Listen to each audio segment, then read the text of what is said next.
So this video is about interface Python with the SQL commands. बहुत simple सा topic है, कोई इस टॉपिक के अंदर ज़्यादा झाड़ नहीं है। मतलब हाँ, कुछ लोगों ने पढ़ा नहीं तो मतलब तुम लोगों ने पढ़ा नहीं होगा तो थोड़ा सा कॉम्प्लिकेट लगता है, लेकिन इससे बिलीव मी इससे आसान चीज़ कुछ नहीं है। स्पेसिफिकली जितना कोर्स के अंदर उसके अकॉर्डिंग तो हमें कुछ करना भी नहीं है। मतलब कुछ particular commands, set of commands है, उसे समझना है और उसे रट लेना है। इसके अंदर एसक्यूएल का यूज़ होता है। अगर तुम्हें एसक्यूएल मैंने अभी वीडियो अपलोड कर दिया, अगर उसको समझ आ गया तो मतलब अगर तुमने उसको देख लिया तो थोड़ा बहुत चीज़ें समझ आ गई होंगी। पर हर टॉपिक से मतलब टॉपिक छोड़ो, मतलब चैप्टर से 10 रैंडम क्वेश्चंस पिकअप करके तुम उसको सॉल्व कर लोगे तो मोर देन इनफ है। एसक्यूएल बहुत ईजी है, ठीक है। तो अभी इंटरफेस पाइथन पे स्टार्टिंग करते हैं। मतलब इंटरफेस पाइथन क्या रहती है? Interface Python with SQL is like basically तुम दोनों को कंबाइन कर रहे हो। तुम पाइथन के थ्रू एसक्यूएल की कमांड्स एग्जीक्यूट कर रहे हो। जिसका क्या एप्लीकेशन हो सकता है, वेब एप्लीकेशंस वगैरह में, जहाँ पे तुम्हें डेटाबेस से मतलब डेटाबेस से तुम्हें कुछ डेटा लेके आना है, तो वहाँ पे इसका ये एक एप्लीकेशन है। मतलब इतना ज़रूरी नहीं है। तो सीधा मतलब डायरेक्ट पॉइंट पे आते हैं, थ्योरी पे जो देखते हैं। देखो कुछ थ्योरी बुक के अंदर है, वो उतना रेलेवेंट नहीं है। जहाँ तक मुझे लगता है ऐसे क्वेश्चंस ऐसा फिल इन द ब्लैंक ज़्यादा बनेंगे, जिसको भी अभी हम कवर कर लेंगे, क्योंकि जैसे प्री बोर्ड में क्वेश्चन बना था आई गेस वैसा ही क्वेश्चन बनेगा।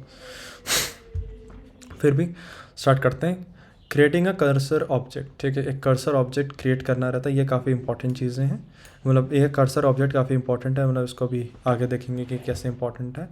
एक्चुअली डायरेक्ट कोड से स्टार्ट करते हैं, क्योंकि ज़रूरत नहीं है कैसे इन सब की।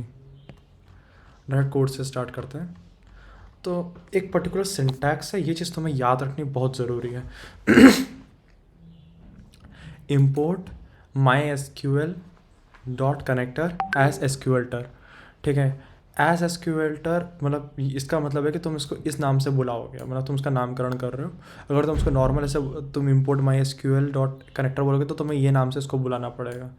तो अगर तो तुमने इसको एज अ निक नेम दे दिया एसक्यूएल्टर, यहाँ पे तुम एज अ निक नेम दे रहे हो। उसके बाद तुम्हें ये क्या कहते हैं ये एक रेफरेंस है। मतलब ये एक कनेक्शन का मतलब एक वेरिएबल है जिसके अंदर एसक्यूएल्टर डॉट कनेक्ट का एक रेफरेंस है। कि मतलब यहाँ पे मतलब यहाँ इसके थ्रू तुम मतलब इस वेरिएबल के अंदर तुम इसको एक पर्टिकुलर चीज़ स्टोर कर रहे हो इसके अंदर, वो है एसक्यूएल्टर डॉट कनेक्ट। यहाँ पे कनेक्ट कर रहा है डेटाबेस के साथ। जैसे हम लोग उसमें क्रिएट डीबी और यूज डीबी करते हैं ना एसक्यूएल में, वैसे सेम चीज़ जो पाइथन यहाँ पे कर रहा है। एसक्यूएल्टर डॉट कनेक्ट, ये जो एसक्यूएल्टर है ये डॉट कनेक्ट होस्ट। अब उसके अंदर तुम्हें ये 4 चीज़ें भरनी है। ये 4 चीज़ें तुम्हें लोकल होस्ट हमेशा सेम रहेगा। लोकल मतलब host is equals local host same रहेगा, लेकिन ये चीज़ें तुम्हें क्वेश्चंस के अंदर डिफरेंट दे सकते हैं वो लोग। यूज़र इज इक्वल्स टू, यहाँ पे यूज़र का कुछ और नाम दे सकते हैं।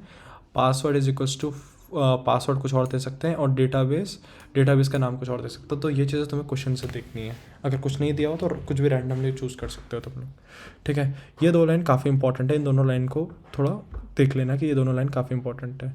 तीसरी जो उसके ये तो खाली चेक करने के लिए, ये तो बुक के अंदर था। ये तो अगर चेक करने को बोला तुमसे कि कनेक्टेड है नहीं है वैसा करके, तो तब तुम इस लाइन को यूज़ कर सकते हो, तब तुम इस लाइन को रट सकते हो। उसके बाद अगली जो लाइन है वो ये है सबसे इम्पॉर्टेंट, माई कर्सर इज। जैसे अभी तक हमने ये 3 चीज़ें करी। अब देखो मैंने बोला था ना, जैसे यहाँ पे मैंने एक एग्जांपल दिया कि लेट्स से उन्होंने एसक्यूएल करके नहीं बुलाया, उन्होंने माई एसक्यूएल को ऐसे रैंडमली कॉल कर दिया। तो तुम्हें माई SQL dot connector dot connect तो लिखना ही, तो तुम्हें ये पूरा नाम यहाँ पे लिखना पड़ेगा। तो ज़रूरी नहीं कि वो एसक्यूएल्टर ही थे क्वेश्चन पेपर में, वो कुछ भी दे सकते हैं। मतलब anything, they could give you anything on that. So मतलब हाँ, तो मतलब इसी चीज़ से मतलब ये चीज़ें ऐसे बाय हार्ट मत रट के जाना। मतलब इसका थोड़ा कॉन्सेप्ट समझ लेना कि ये नामकरण अगर जो भी यहाँ अगर एज के बाद कुछ नाम नहीं है तो ये माई एसक्यूएल डॉट कनेक्टर यूज़ होगा, वरना वो नाम उसकी जगह यूज़ किया जाएगा यहाँ पे, ठीक है। एसक्यूएल्टर डॉट कनेक्ट, और ये तुमने यहाँ पे डेटा फीड कर दिया। उसके बाद आता है माई कर्सर, तुम्हें कर्सर बनाना रहता है, ठीक है। कर्सर बनता है डॉट कर्सर से,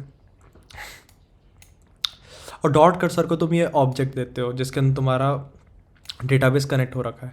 अब जैसे यहाँ पे माई डी बी इसका नाम था, जो हमने जहाँ पे इसको कनेक्ट करा इसका नाम माई डी बी था। वहाँ पे कुछ और भी हो सकता है, तुम्हारी मर्जी, तुम्हें कुछ और नाम यूज़ करना है तुम उसको भी कर सकते हो, ठीक है। अगली लाइन ये काफ़ी इंपॉर्टेंट थी। अब अब आता है अब आती है ये 3 लाइन। ये 3 लाइन अच्छे से याद हो जानी चाहिए और कॉन्सेप्ट समझ आ जाना चाहिए कि कहाँ पर क्या यूज़ हो रहा है और क्यों यूज़ हो रहा है। कर्सर वाली लाइन अब आगे यूज़ होगी। अब तुमने यहाँ पे एक ऑब्जेक्ट क्रिएट कर दिया कुछ भी, अब यहाँ पे तुमने उस ऑब्जेक्ट का एक कर्सर बना दिया, ठीक है। उस कर्सर को अभी के लिए हमने माई कर्सर नाम दिया है। अब अगला काम है उसके बाद एग्जीक्यूट करना। अब तुम्हें क्वेश्चन के अंदर क्वेरीज दिए रहेंगे एसक्यूएल की कि ये तुम्हें ये पर्टिकुलर क्वेरीज करनी है एग्जीक्यूट, या फिर तुम्हें एक क्वेश्चन दिया रहेगा कि मतलब तुम्हें ये शो डेटा करना है या फिर तुम्हें इंसर्ट डेटा करना है। वो तुम्हें एक सिंपल से क्वेरीज दी रहेंगे, इसमें ज़्यादा कॉम्प्लिकेटेड क्वेरीज नहीं देते हैं। तो सिंपल से क्वेरीज दे रहेगी। लेट से कि तुम्हें बोला कि शो टेबल्स, मतलब टेबल्स तुम्हें शो करनी है, ठीक है। तो तुम उस टेबल को शो कर सकते हो, तो तुम उसके कमांड यहाँ पे लिखोगे, तो उस कमांड को तुम्हें एग्जीक्यूट करना होगा।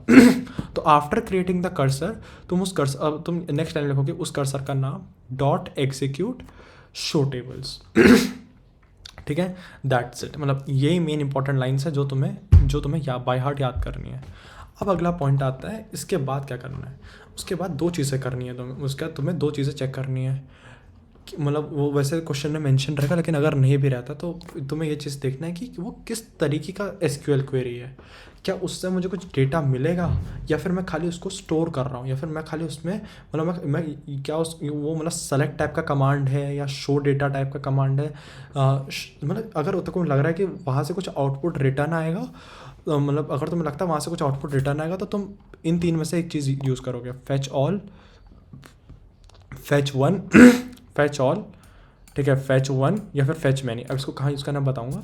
लेकिन लेट से अगर तुम्हें लगता है जैसे कोई कमांड है क्रिएट टाइप का, इंसर्ट टाइप का, जिसके अंदर तुम्हें पता है कि खाली डेटा फीड कर देगा, उसका तुम्हें कोई रिस्पॉन्स वापस नहीं मिलेगा, तो वहाँ पे तुम यूज़ करोगे कमिट का। ये 4 लाइनें तो तुम्हें ऑलमोस्ट कन्फर्म है, तुम्हें 4 लाइनें यूज़ ही करनी है। उसके ऊपर से अगर उन्होंने बोला कि तुम्हें मतलब चेक करना है कि मतलब कनेक्टेड है या नहीं है डेटाबेस के साथ, तो तुम इसको भी रट सकते हो। लेकिन ये 4 चीज़ें रटना बहुत इंपॉर्टेंट है।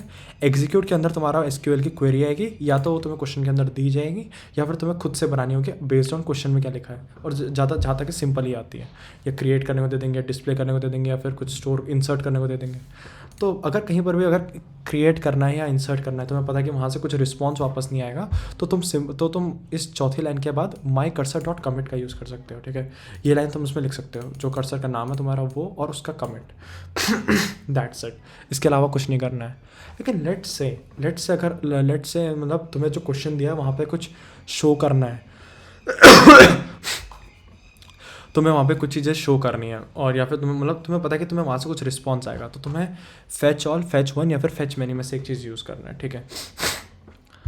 फेच वन से स्टार्ट करते हैं, मतलब तुम्हें अगर सिर्फ और सिर्फ एक रिस्पॉन्स चूज़ करना है, मतलब तुम्हें सिर्फ जो एक पहला रिजल्ट जो आएगा, मतलब सिर्फ और जो पहला रिजल्ट है तुम्हें उसको निकालना है, तो तुम फेच वन का यूज़ करोगे।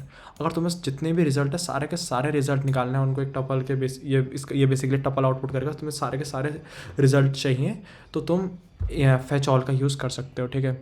लेकिन और अगर तुम्हें कुछ पर्टिकुलर नंबर ऑफ उसका वो चाहिए, तो मतलब अगर तुम्हें कुछ पर्टिकुलर ही रिकॉर्ड चाहिए, मतलब तुम्हें पहले 10 रिकॉर्ड चाहिए, मतलब 7 रिकॉर्ड चाहिए, 10 रिकॉर्ड चाहिए, या फिर कुछ भी जितने भी नंबर ऑफ रिकॉर्ड चाहिए, तो तुम फेच मैनी का यूज़ कर सकते हो, ठीक है। एक एग्जांपल है, सबसे बेस्ट एग्जांपल कह सकते हो ये वाला।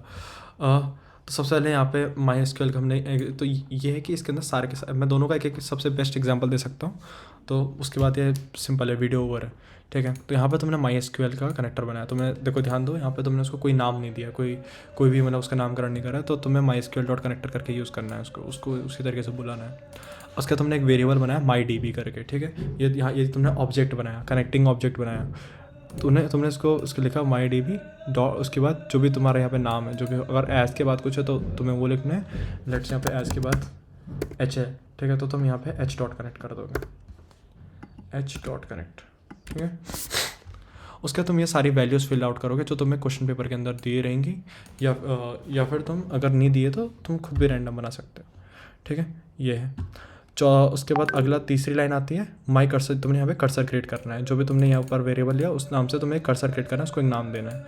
अब तुम्हें उस कर्सर में वो एक्सप्रेशन जो भी उसके एक्सप्रेशन है, जैसे यहाँ पे लिखा है कि सेलेक्ट क्वेरी, तो सेलेक्ट अ क्वेरी, मतलब सेलेक्ट क्वेरी यूज़ करनी है तुम्हें, मतलब तुम्हें सेलेक्ट करना है डेटा लेके आना है, तो तुम मतलब तुम उस कर्सर डॉट एग्जीक्यूट, उसके बाद ब्रैकेट के अंदर कोड्स के अंदर तुम कोड्स के अंदर लिखोगे, कोड्स के अंदर सेलेक्ट स्टार फ्रॉम स्टूडेंट, ठीक है।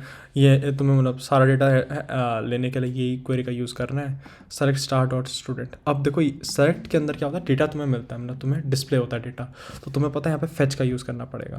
तो तुम्हें सिर्फ और सिर्फ पहला रिकॉर्ड चाहिए, ठीक है, तो तुम फेच वन का यूज़ कर सकते हो। R is equals to fetch dot one, fetch the next rows of a of query result returning a single sequence or none when there is no more data.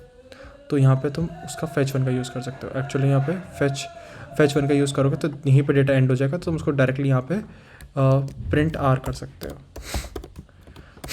ठीक है, प्रिंट आर कर सकते हो, ये तुम्हें एक रिकॉर्ड देगा। इसी की जगह तुम्हें अगर सारे डेटा चाहिए और तुम्हें उसको एक एक करके डिस्प्ले करना है, ठीक है, मतलब तुमने लेट से तुम्हें चाहिए कि सारे के सारा डेटा आ जाए और मैं उसको फिर उसका डिस्प्ले कर दूँ, तो तुम उसको इस तरीके से डिस्प्ले कर सकते हो। तुमने उसको R is equal to fetch all कर दिया यहाँ पे, मतलब R is equal to fetch all. अब तुम्हें फेच ऑल एक टपल रिटर्न करेगा जिसके अंदर सारे के सारे डेटा रहेंगे, ठीक है, सारे के सारे रोज रहेंगे, एक रिकॉर्ड रहेगा। वाइल आर इज़ नन, ठीक है, जब तक आर ख़त्म नहीं, वाइल आर इज़ नन, जब तक आर ख़त्म नहीं हो जाता, एक्चुअली एन कैपिटल, जब तक आर पूरी तरीके से वैनिश नहीं हो जाता तब तक तुम उसको इस लूप को रन करोगे, या वाइल आर इज़ नन कर सकते हो या वाइल आर कर सकते हो, ठीक है, प्रिंट आर, जब तक रिकॉर्ड होंगे तब तक वो प्रिंट करते रहेगा। That's it. इतने सिंपल तरीके से तुम इसको कर सकते हो। अगला है, या sorry, I am sorry, for I in are, for I in are, इस तरीके से तुम इसको फेच वाला प्रिंट कर सकते हो। अगला है कमिट का। एक कमिट का एग्जांपल दे देते हैं। तुम्हें करना है कि तुम्हें एक टेबल क्रिएट करनी है जिसके अंदर तुम्हें अमाउंट, मतलब तुम्हें कुछ रोज़ दे देंगे, मतलब ऐसे रोज़ दे देंगे, तुम्हें 3 रोज़ दे देंगे कि रोल नंबर, नेम और अमाउंट, ठीक है। तो रोल नंबर तुम्हें दिया तो तुम्हें पता है कि इंटीजर टाइप का है, नेम तुम्हें दे दिया, मतलब तुम्हें नेम नाम का कॉलम दिया तो तुम्हें पता है वार्डचार टाइप का है, अमाउंट ये भी इंटीजर है। तो उसके बाद तुम्हें ये 3 लाइन तो तुम्हें सेम लिखनी है, ये तुम्हें डेटा तुम्हें खुद ही दिया रहेगा। अगला लास्ट में आता है माई कर्सर, ठीक है, माई कर्सर डॉट, जो तुम्हारा कर्सर तुमने बनाया, यहाँ पे जैसे सी नाम से कर्सर बनाया तो तुमने सी डॉट एग्जीक्यूट किया, लेकिन यहाँ पे हम लोग माई कर्सर नाम से ये बना रहे हैं, तुमने माई कर्सर नाम से बनाया, कर्सर क्रिएट किया, उसके बाद कर्सर को एग्जीक्यूट किया, क्रिएट टेबल फीस, वो कोड सिंगल कोड्स के अंदर, ये कोड्स इन्वर्टेड कॉमास में होना चाहिए, तुमने एग्जीक्यूट किया। अब तुम्हें पता है कि कुछ डेटा रिस्पॉन्स रिटर्न करेगा नहीं, तो तुम सिंपल यहाँ पे कमिट कर सकते हो। That's it. तो यही था इस चैप्टर के अंदर। इसके अंदर एक तरीके से एक चीज़ वो भी आती है डॉट फॉर्मेट वाली चीज़ें, लेकिन तुम उसको मतलब जब तुम मतलब वो भी बेसिकली इसी का एक पार्ट है, ठीक है, तो तुम उसको खुद बुक से चेकआउट कर सकते हो, ज़्यादा कुछ नहीं है। मेन इस चैप्टर के अंदर यही है, बस इतना सा ही पार्ट है, इससे ज़्यादा कुछ आने की उम्मीद है नहीं। 5-6 क्वेश्चन तुम इसके बुक में देख सकते हो, मतलब कोड से रिलेटेड 5-6 क्वेश्चन अगर तुम बुक में चेकआउट कर लोगे तो that's it, that's more than enough. So thanks. यहाँ पे पूरी सीरीज़ ओवर होती है। दिस वॉज ऑल अबाउट मतलब इंपॉर्टेंट पार्ट्स ऑफ कंप्यूटर के एग्ज़ाम में जो भी चीज़ आएंगी।